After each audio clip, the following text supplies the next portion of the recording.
और अगली खबर बिहार से। बिहार में बीजेपी के खिलाफ जेडीयू और आरजेडी एक बार फिर साथ आए हैं। इस बार मुद्दा पटना के एसएसपी मानवजीत सिंह ढिल्लों के बयान का है। दरअसल पटना के एसएसपी ने आरएसएस और पीएफआई की ट्रेनिंग में समानता का जिक्र कर दिया था, जिसे लेकर सियासी भूचाल आ गया। बीजेपी उन पर कार्रवाई की मांग कर रही है। पुलिस मुख्यालय ने भी ढिल्लों से सफाई मांगी है। हालांकि जेडीयू आरजेडी को इस बयान में ऐतराज के लिए लायक कोई बात नहीं लगी। अभी तो अनुसंधान बिल्कुल प्रारंभिक स्टेजेस पर है। जो पता चला है कि ऑर्गेनाइजेशन बेसिकली मोबिलाइज करती थी, मस्जिद में और मदरसा में यूथ्स को मोबिलाइज करते थे और कठोरता की तरफ, जिसको हम अंग्रेजी में रेडिकलाइजेशन बोलते हैं, उसके लिए ये लगातार कार्यशील थे। इसका जो मॉडस था कि ये लोग जैसे शाखा होती है, आरएसएस अपनी शाखा ऑर्गेनाइज करते हैं और लाठी की ट्रेनिंग देते हैं, उसी तरह से ये लोग शारीरिक प्रशिक्षण, फिजिकल एजुकेशन के नाम से लोग अपने यूथ्स को बुला के और उनको प्रशिक्षण दे रहे थे और उसी के साथ ही जो अपना एजेंडा है और प्रोपेगेंडा है, उनके माध्यम से यूथ्स को ब्रेन वॉश करने का काम कर रहे थे। फुलवारीशरीफ में पीएफआई के दफ्तर में छापेमारी और 4 लोगों की गिरफ्तारी के बाद पटना के एसएसपी के इस बयान ने राज्य की राजनीति में भूचाल ला दिया है। बीजेपी एसएसपी पर कार्रवाई की मांग कर रही है। एसपी साहब माफी मांगे, नहीं तो सरकार अविलंब इन पर कार्रवाई करे, मानहानि का मुकदमा करेंगे उन पर। माफी मांगे।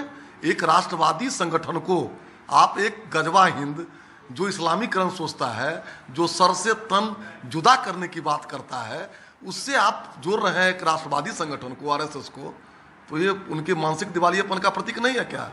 ये अत्यंत दुर्भाग्यपूर्ण है और इस तरह के बयान के लिए बिहार की सरकार किसी भी हालत में ऐसे ऑफिसर पर बर्दाश्त नहीं करेगी।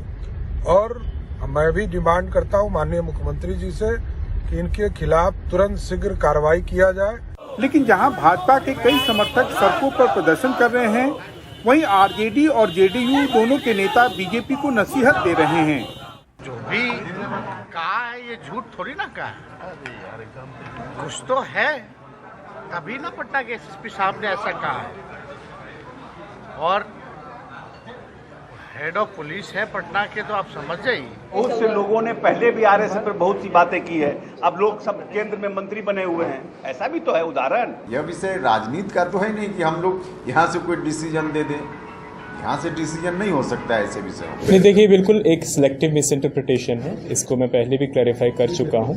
कल का जो प्रेस कॉन्फ्रेंस हुआ था, आप लोग सभी उसमें अधिकांश लोग शामिल थे। तो एक आप ही के जो पत्रकार बंधु ने क्वेश्चन किया था कि इस ग्रुप की कार्यशैली क्या है, तो हमारे पास जो डॉक्यूमेंट्स आए थे और जो इनकी इंटेरोगेशन रिपोर्ट जो कि राइटिंग में है, रिकॉर्डिंग में है और जो कि कोर्ट के समक्ष प्रस्तुत भी की गई हैं, उसमें उन्होंने जिस कार्यशैली का जिक्र किया था, एक संस्था का नाम लेते हुए, उसी कार्यशैली को सिर्फ बताया गया था कि ये कार्यशैली ये अपना रहे थे। इसमें किसी भी प्रकार के 2 संगठनों की तुलना करना या फिर उनका आपस में कंपैरिजन करना, ये बिल्कुल कोई उद्देश्य नहीं था और ये बिल्कुल निरर्थक बात है। लेकिन इस पूरे मामले का एक पहलू यह भी है कि भारतीय जनता पार्टी बिहार में उसी नीतीश कुमार के साथ पिछले 5 वर्षों से सरकार में है, जिन्होंने पूरे देश को आरएसएस मुक्त कराने की बात की थी और उस बयान के बाद और भाजपा के साथ एक बार फिर सरकार बनाने के बाद भी उन्होंने आज तक अपने ना उस बयान को वापस लिया है और ना ही कभी इस पर खेद जाहिर किया है। पटना से कैमरामैन हबीब अली के साथ मनीष कुमार, एनडीटीवी इंडिया के लिए।